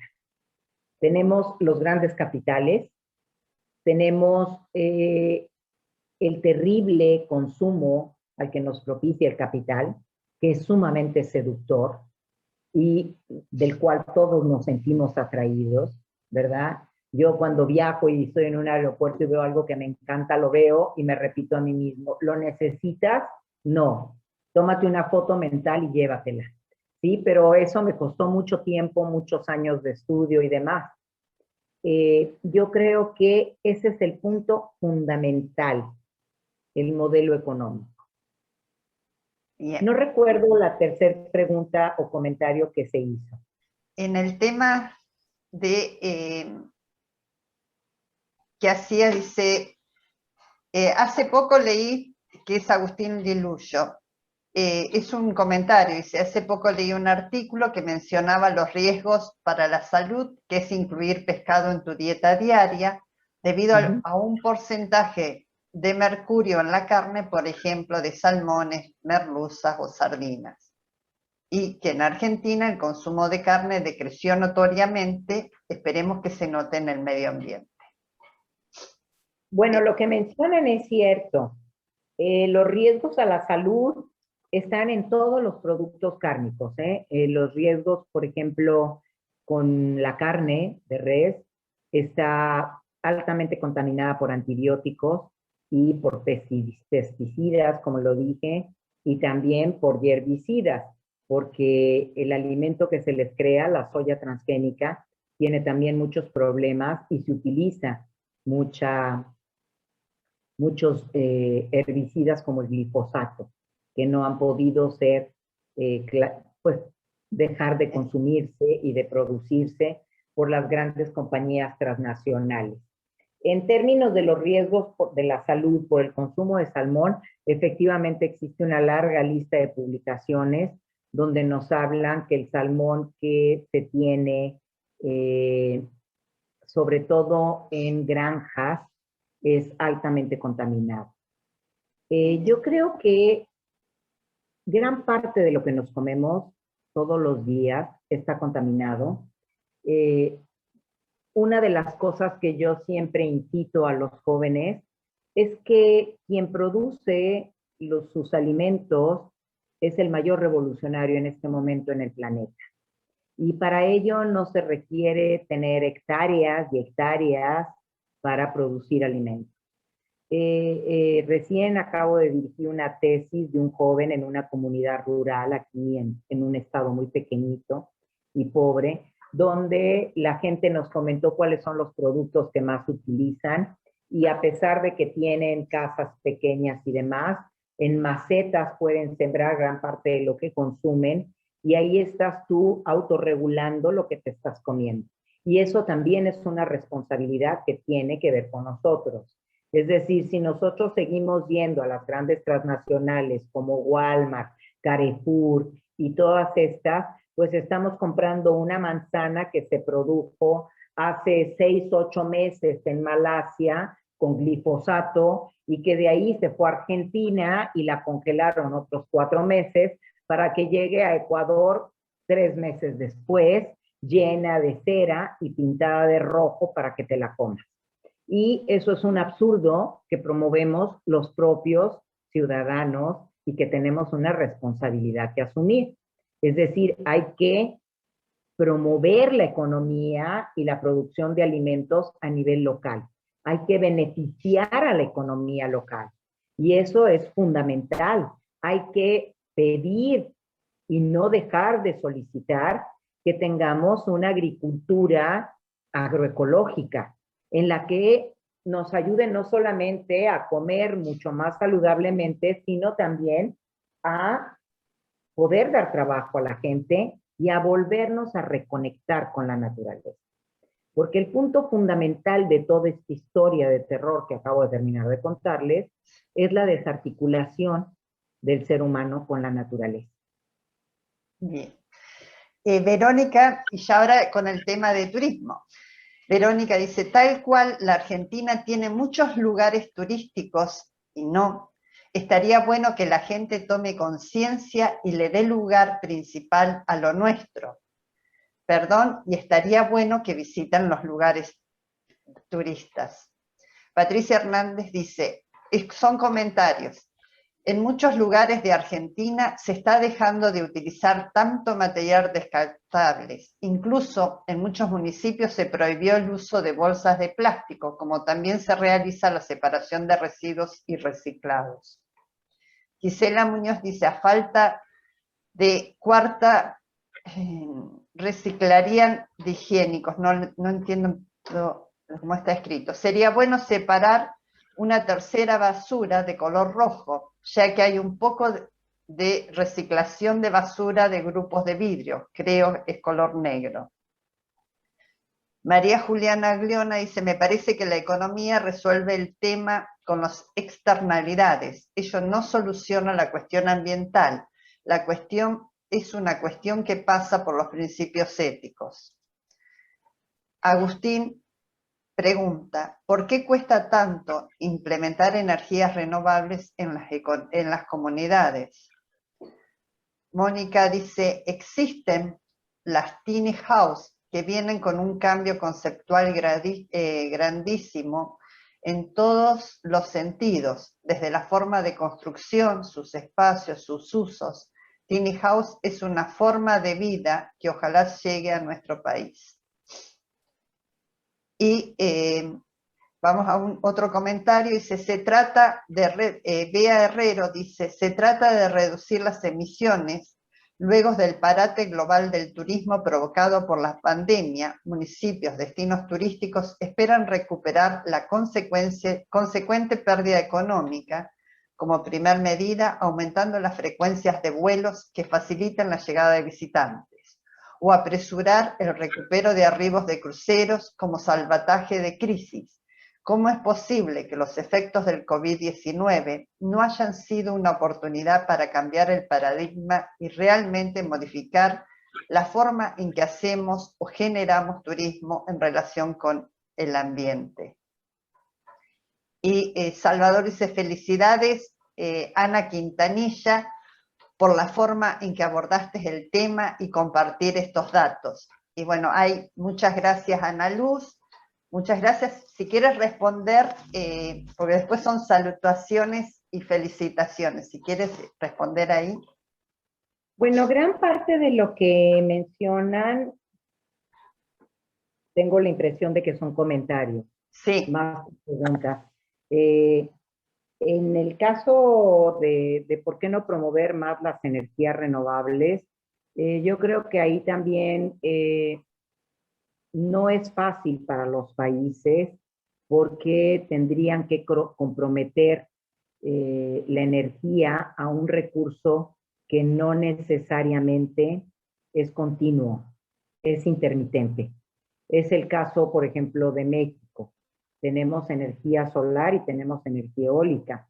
Sin embargo, tuvimos el percance de una reforma energética promovida por el presidente saliente, en el que se trajo una gran cantidad de compañías franco-canadienses y españolas que vinieron a instaurarse en zonas de indígenas, sobre todo en el sureste y en el norte del país, y se creó una cuestión terrible porque el recurso es intermitente. Entonces, en horas de intermitencia tenía que entrar la Comisión Federal de Electricidad Mexicana a abastecer a las compañías de privados a los que ellos les daban la energía eléctrica, porque todos estos llegaron para quedarse aquí y decir, nosotros vamos a generar energía eólica y solar, pero para nuestros clientes. Y les vamos a vender a un costo menor, pero para nuestros clientes. Entonces, el gobierno mexicano, de una manera totalmente inaudita, pero entendible por corrupción, pagó las líneas de transmisión y estuvo respaldando, en caso de energía intermitente, con la energía producida por la CFE, subsidiada por el Estado para los privados. Entonces, ¿cómo lograr que en un país entre la energía? Yo creo que tiene que diversificarse la energía en términos de no poner todos los huevos en la canasta en un solo recurso. Mi experiencia durante 30 años de trabajar con energías renovables es, los que tengan petróleo lo van a seguir usando. No hay más. México tiene. Y en este momento está en bancarrota por la corrupción que padecimos durante décadas. Entonces, ¿qué está haciendo el presidente? Está rehabilitando las hidroeléctricas, está invirtiendo en investigación para geotérmicas, está haciendo que se utilicen sistemas híbridos, pero hay una energía que no considera ninguno de los países en todo el globo y es considerada hoy en día energía renovable y se llama eficiencia energética.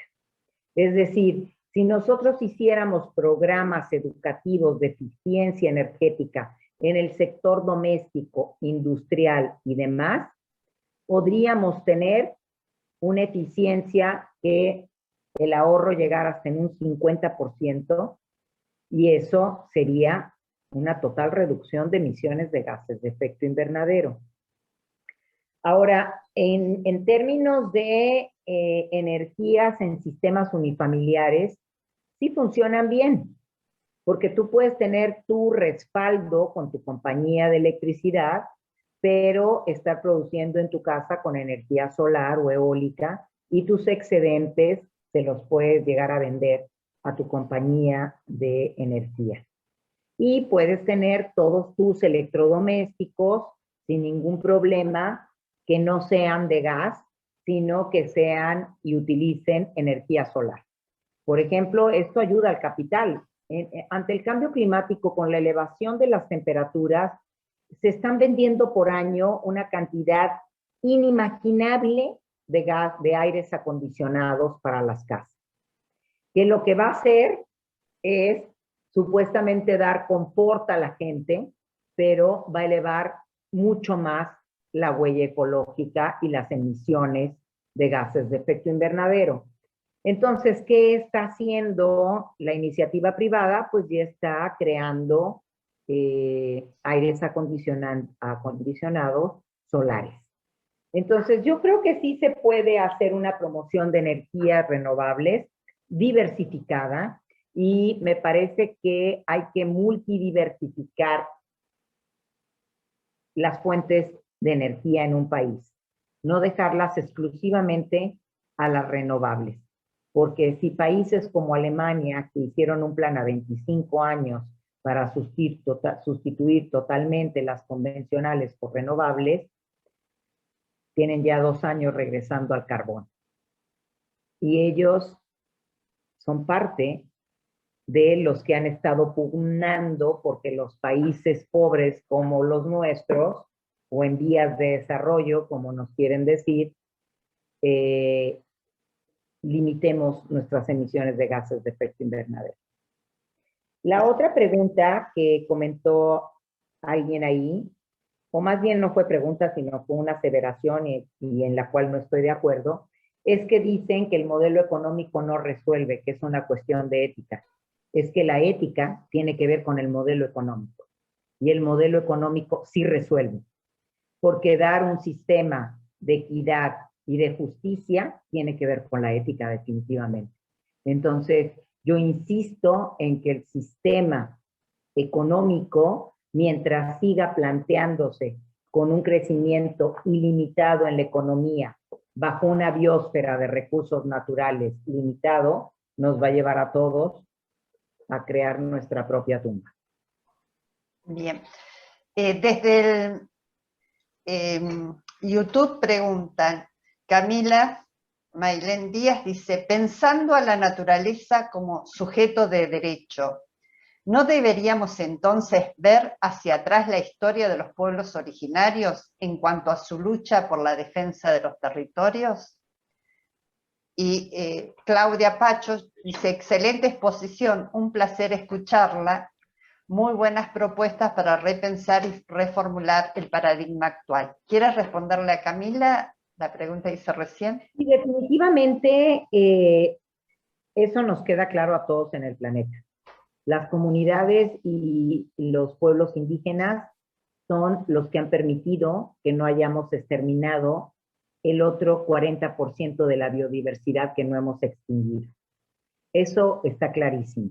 Y el caso más común es ver en este momento el caso terriblemente lamentable de Brasil en el Amazonas, ¿sí? El presidente impuesto por el gobierno yanqui y la destrucción terrible del Amazonas, que si bien no es, como muchos dicen, el pulmón de todo el planeta, sí equivale a un 20 o un 30%. Y cumple un papel fundamental en el sistema de equilibrio en el planeta. Definitivamente tenemos mucho que aprender de ellos. El problema es que justamente el capital, y lo dijo muy bien su profesora, promueve que lo que el hombre blanco diga, y sobre todo extranjero, sea lo que se haga.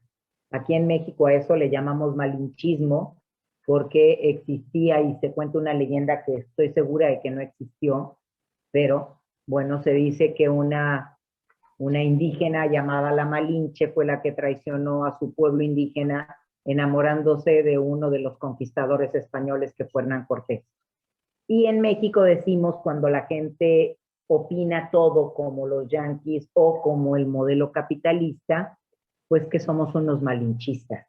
Y es real, tenemos que ser mucho más humildes tenemos que volvernos a incorporar y articular a los ciclos naturales de la naturaleza, tenemos que volver a conectarnos y yo creo que eso va a elevar los niveles de conciencia que hemos perdido totalmente y podríamos llegar a hacer algo que realmente valiera la pena para considerarnos, como lo hemos venido haciendo, como una especie superior. Bien. Hay otra pregunta, dice, de Matías Valenzuela, dice, ¿qué análisis se puede hacer respecto a la privatización y destrucción de ecosistemas que estén relacionados con algunos modelos turísticos y el capitalismo inmobiliario? Por ejemplo, algunas regiones de la Patagonia padecen de grandes incendios forestales, de bosques nativos relacionados con la urbanización y la especulación inmobiliaria. ¿Quieres responder algo? Si no, sigo.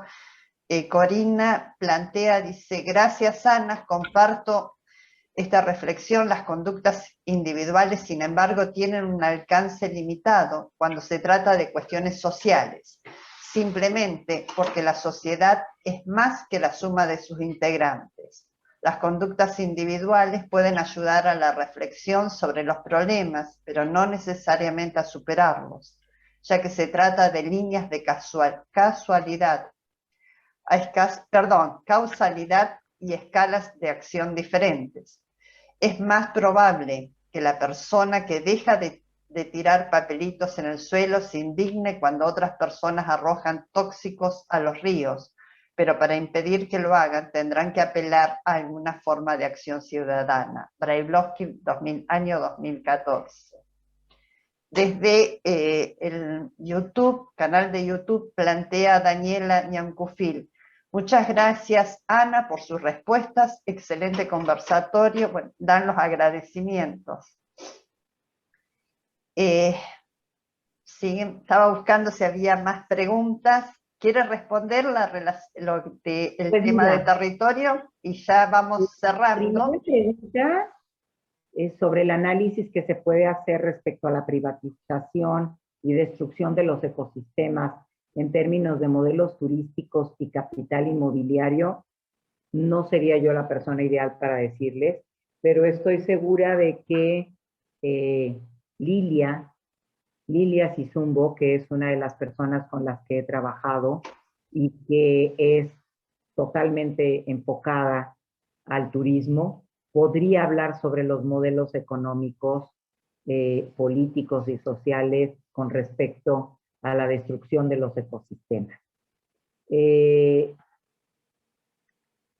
Otra de las preguntas que hicieron más bien fue si las conductas individuales tienen un alcance limitado cuando se trata de cuestiones sociales, simplemente porque la sociedad es más que la suma de los integrantes. Yo creo que los individuos sí tenemos un impacto. Yo lo veo día con día. Mis redes sociales, por ejemplo, siempre estoy dando información y yo creo que la base para la acción es la información. Yo estuve trabajando durante 2 semanas al lado de quien fue el director del Interpanel Gubernamental de Cambio Climático, el doctor Rajendra Pachauri. Y durante las comidas, era vegetariano él, de hecho él me indujo a que eliminara gran parte de los días de la semana el consumo de carne. No he podido dejar totalmente la carne porque mis hijos piensan que me voy a morir si no como carne. Y como ellos son carnívoros a morir, no hay más. Pero yo creo que la acción individual sí cambia las sociedades. Definitivamente, Rajendra en las reuniones, cada vez que comíamos, me decía, Ana, tienes que pensar que lo más importante es brindar la información. Porque una vez que se brinda la información de lo que está sucediendo, solamente una mente enferma no actuaría para el bien de la naturaleza. Y yo creo que sí. En este caso, para Corina, creo que es urgente la acción individual para que permee en la acción colectiva. y los jóvenes deben de participar muchísimo en ello, porque son los que más se encuentran en redes sociales y son los que más acceso pueden llegar a tener de información pertinente y de calidad para poderlo difundir. Definitivamente sí creo yo que es la acción individual la que puede llegar a crear la acción ciudadana. Bueno, después hay muchísimas felicitaciones y agradecimientos por tu presentación, por tu exposición. Nosotros también queremos darte las gracias. Queremos seguir escuchando, pero bueno, todo tenemos que cerrar, y los invitamos a participar mañana 27 en este mismo horario y por el mismo enlace a escuchar a la doctora Patricia Laría sobre acumulación sin producción y rentas de apropiación, impactos sobre el territorio, el patrimonio y el turismo. Muchísimas gracias, Ana. Ya te lo hemos dicho en reiteradas ocasiones y fue un honor contarte en esta primera jornada de las cuartas, o la primera jornada de la cuarta edición de las jornadas de la actualización profesional del CETRIP. Y muchas gracias a todos los que participaron, estuvieron presentes tanto en este aula Zoom como a través del canal de YouTube, más de 150 personas escuchándote. Así que esperamos aportar un granito de arena en esto que puede ser el cambio hacia una mejor calidad de vida de toda la humanidad, porque implica una mejor calidad en nuestro ambiente. Así que muchas gracias a todos y nos esperamos mañana para este nuevo encuentro con Patricia Laría. Muchísimas gracias. Muchas gracias a todos. Les agradezco muchísimo el haber aguantado 2 horas y para mí fue un placer haber estado con ustedes. Que tengan muy buen camino y cuídense mucho. Todavía son tiempos de cuidarnos. Ah, y una cosa más que nos olvidamos de decir. El CETRIP va a realizar una edición especial de su revista Mérope, que saldrá en el mes de diciembre, que va a contar con todas las charlas o con los trabajos que se exponen en estas 6 jornadas de las cuartas jornadas de actualización profesional del CETRIP. Así que van a poder también leerlos. Siempre recordamos que nuestra revista es de distribución gratuita, que se encuentra en nuestra página web, como también en la biblioteca de la universidad y en la biblioteca de nuestra facultad. Y bueno, muchísimas gracias, y muchísimas gracias, Ana. No nos aburriste, fue excelente. Buenas tardes, podemos prender las cámaras, aquellos que quieran, y hacemos una foto completa. Hola, Perla, ¿cómo andas? Sí, justo te iba a pedir lo mismo, Noemí. Sí, así hacemos. Porfa, porque no pude tomar fotito al inicio, así que... Bueno, no sé quién me está hablando, porque aparece... Sofi. Ah, Sofi, perdón. Porque somos tantos que no me aparecían todos. Eli, ¿cómo se prende la cámara? No sé cómo prenderla, hijo. La cámara. Ahí aparece. El micrófono está prendido. El micrófono está a la prendido. izquierda tienen las camaritas. Bueno, muchas gracias. Lilia Sizumbo, Patricia Laría, Alfonso, ¿cómo le va? Sonia. Ahí estoy tomando screenshot, así sonríen. Sí, vamos. Así. ¿Listo? Sí. Saludos. Quiero sacar son varias las páginas, así que bueno. Bueno. Ahí. Muchas gracias, Abneris. Nuevamente te volvemos a ver este año. Sí. Anabela, otra de nuestras integrantes más jóvenes. Melina, nunca me acuerdo el nombre de lo que es la web, ¿cuánto?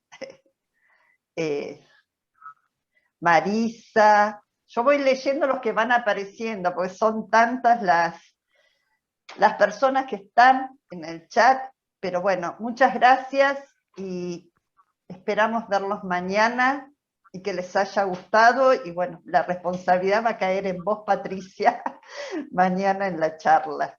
Así que esperamos contarlos a todos. Muchísimas, pero muchísimas gracias. Y nos vemos. Hasta pronto. Muchas Hasta gracias. pronto y muchas gracias. Adiós, buenas Adiós. noches. Buenas noches.